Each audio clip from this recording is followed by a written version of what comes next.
Combination आणि सुंदर असा पल्लू आहे. व्हाईट कलरचं कॉम्बिनेशनला पिंक कलरचं कॉम्बिनेशन आहे. आणि तुम्हाला सांगितलं मी नाचरा मोर आहे आणि त्याच्यानंतर राऊंड मध्ये मोर आहे, गोल्ड राऊंड मध्ये. हे बघा ग्रीनला रेड कलरची कॉम्बिनेशनची साडी आहे.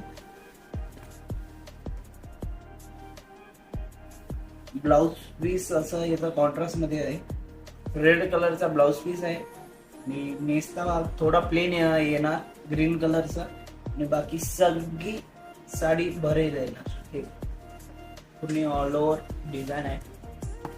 सुंदर असा कलर आहे आणि रामाला रेड कलरचं कॉम्बिनेशन असं सुंदर आहे आणि पल्लू तर भरगच्चच आहे.